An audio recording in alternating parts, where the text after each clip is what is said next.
ಕ್ರಿಕೆಟ್ನ ಇತಿಹಾಸದಲ್ಲಿ ಕರುಣ್ ನಾಯರ್ಗಿಂತ ಮತ್ತೊಬ್ಬ ನತದೃಷ್ಟ ಕ್ರಿಕೆಟರ್ ಮತ್ತೊಬ್ಬರಿಲ್ಲ ಅನ್ನೋದು ಸ್ಪಷ್ಟ. 1991ರಲ್ಲಿ ಜನಿಸಿದ ಕರುಣ್ ನಾಯರ್ ಕರ್ನಾಟಕ ತಂಡಕ್ಕೆ ಆಡ್ತಾರೆ. ಇವರು ನೀಡುವ ಅದ್ಭುತ ಪ್ರದರ್ಶನದಿಂದ ಭಾರತ ತಂಡಕ್ಕೆ ಆಯ್ಕೆ ಆಗ್ತಾರೆ. ಆಡಿದ ಮೊದಲ ಪಂದ್ಯದಲ್ಲಿಯೇ ತ್ರಿಬಲ್ ಸೆಂಚುರಿಯನ್ನು ಗಳಿಸ್ತಾರೆ. ಭಾರತದ ಎರಡನೇ ಆಟಗಾರ ತ್ರಿಬಲ್ ಸೆಂಚುರಿ ಇವರದಾಗಿರುತ್ತೆ.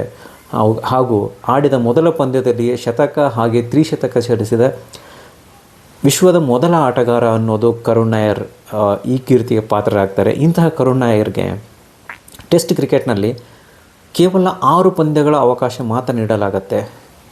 ಮುಂದೆ ಇವರಿಗೆ ಅವಕಾಶ ನಿರಾಕರಿಸಲಾಗುತ್ತೆ. ಇಂದಿನವರೆಗೂ ಇವರು ಅವಕಾಶ ವಂಚಿತರಾಗಿ ಮುಂದುವರಿತಾ ಇದ್ದಾರೆ. ಇವರು ಮಾಡಿದ್ದು 300+ ರನ್ನು 2016ರಲ್ಲಿ.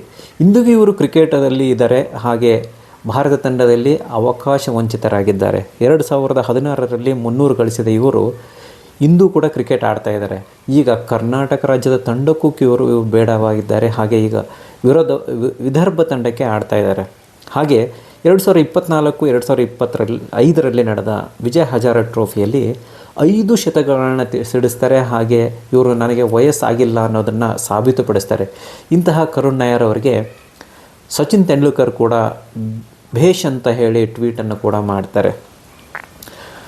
ಏನೇ ಇರಲಿ, BCCIಯಲ್ಲಿರುವ ರಾಜಕೀಯ ಕೊನೆಯಾಗಬೇಕು. ಹಾಗೆ ಪ್ರತಿಭಾವಂತ ಆಟಗಾರರಿಗೆ ಅವಕಾಶಗಳು ದೊರೆಯಬೇಕು.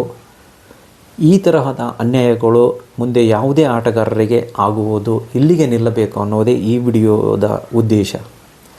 ನಿಮಗೆ ಬೇರೆ ಈ ಥರದ ಯಾವುದೇ ಆಟಗಾರರಿಗೆ ಅನ್ಯಾಯವಾಗಿದೆ ಅಂತ ಅನಿಸಿದರೆ ದಯವಿಟ್ಟು ಕಾಮೆಂಟ್ ಮೂಲಕ ತಿಳಿಸಿ. ಹಾಗೆ ಈ ವಿಡಿಯೋನ ಕರುಣ್ ನಾಯರ್ ಅಭಿಮಾನಿಗಳಲ್ಲಿ ಶೇರ್ ಮಾಡೋದನ್ನು ಮಾತ್ರ ಮರಿಬೇಡಿ. ನಮಸ್ಕಾರ. ಜೈ ಹಿಂದ್.